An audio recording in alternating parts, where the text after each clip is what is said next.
بسم اللہ الرحمن الرحیم۔ شروع اللہ کے نام سے جو بڑا مہربان نہایت رحم والا ہے۔ السلام علیکم۔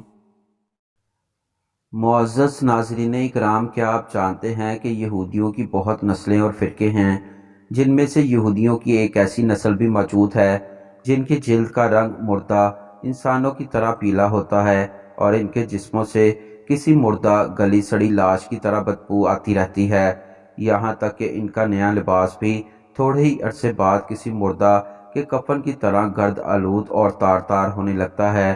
یہ لوگ اپنی اس کمزوری یا نشانی کو چھپانے کے لیے بھلا کتنے پرفیوم اور خوبصورت لباس استعمال کر لیں۔ ان کی تینوں نشانیوں میں سے ایک نشانی کی وجہ سے یہ پہچانے جاتے ہیں۔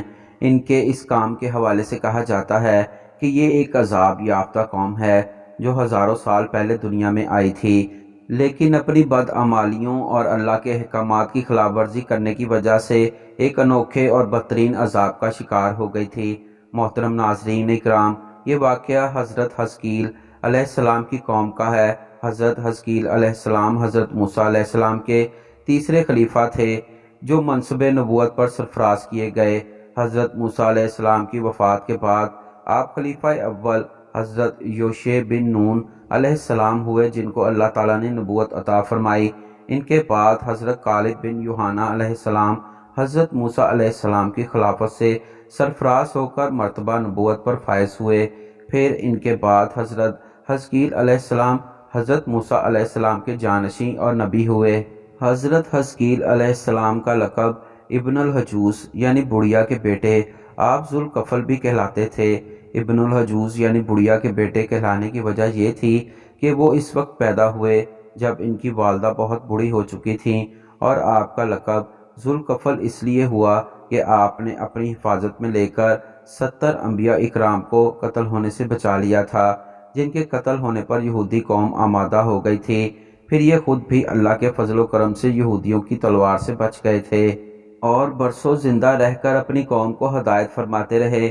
ناظرین اکرام، یہ واقعہ کچھ یوں ہے کہ بنی اسرائیل کی اللہ تعالیٰ کو ان لوگوں کی یہ حرکت بہت زیادہ ناپسند ہوئی، چنانچہ اللہ تعالیٰ نے ایک عذاب کے فرشتے کو جنگل میں بھیج دیا، جس نے ایک پہاڑ کی آڑ میں چھپ کر اور چیخ مار کر بلند آواز سے یہ کہہ دیا، موتوا یعنی تم سب مر جاؤ۔ اور اس کی ماہیت اور بیان چیخ کو سن کر بغیر کسی بیماری کے بالکل اچانک وہ سب کے سب مر گئے، جن کی تعداد 70,000 تھی۔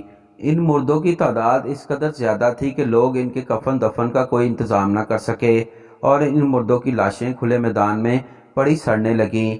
بے انتہا بدبو سے پورا جنگل بلکہ اس کے اطراف میں بدبو پیدا ہو گئی۔ کچھ لوگوں نے ان کی لاشوں پر رحم کھا کر چاروں طرف سے دیوار اٹھا دی تاکہ وہ لاشیں درندوں سے محفوظ رہیں۔ کچھ دنوں کے بعد اللہ کے نبی حضرت حزقیل علیہ السلام کا اس جنگل میں ان لاشوں کے پاس سے گزر ہوا تو اپنی قوم کے 70,000 انسانوں کی اس موت ناگہانی اور بے گور و کفن لاشوں کی فروانی دیکھ کر رنج و غم سے ان کا دل بھر گیا۔ تب وہ سجدے میں گر کر رونے لگے اور دعا مانگنے لگے کہ یا اللہ، یہ میری قوم کے افراد تھے جو اپنی نادانی سے یہ غلطی کر بیٹھے کہ موت کے ڈر سے شہر چھوڑ کر جنگل میں آ گئے، لیکن یہ سب میرے شہر کے باشندے تھے، ان سے مجھے پیار تھا، جن کے بغیر اب میں بالکل اکیلا رہ گیا ہوں۔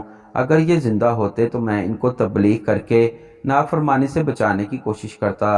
اے اللہ، تو میری فریاد کو قبول کر اور ان کو دوبارہ زندہ کر دے۔ حضرت حزقیل علیہ السلام سوزے دل کے ساتھ دعا میں مشغول تھے کہ اچانک آپ پر یہ وحی اتری کہ حزقیل علیہ السلام، آپ ان بکھری ہوئی ہڈیوں کو فرما دیجئے کہ ہڈیوں، بے شک اللہ تعالیٰ تم کو حکم فرماتا ہے کہ تم اکٹھا ہو جاؤ۔ یہ سن کر بکھری ہوئی ہڈیوں میں حرکت پیدا ہوئی اور ہر آدمی کی ہڈیاں جمع ہو کر ہڈیوں کے ڈھانچے بن گئے۔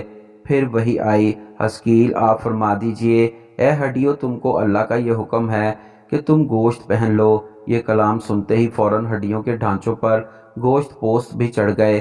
پھر تیسری بار یہی وحی نازل ہوئی، حزقیل علیہ السلام، اب یہ کہہ دو کہ اے مردو، اللہ کے حکم سے تم سب اٹھ کر کھڑے ہو جاؤ۔ چنانچہ آپ نے فرما دیا تو آپ کی زبان سے یہ جملہ نکلتے ہی 70,000 لاشیں ایک دم کھڑی ہو گئیں۔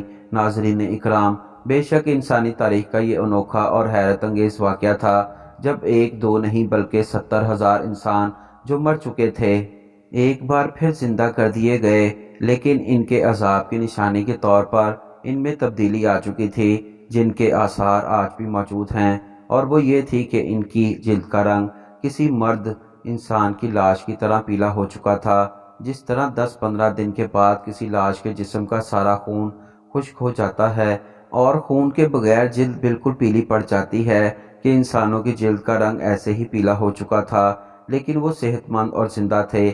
ان میں دوسری تبدیلی یہ تھی کہ ان کے جسم سے بدبو خارج ہو رہی تھی، جیسے 10-15 دن بعد پرانی لاش کے جسم سے پیدا ہوتی ہے۔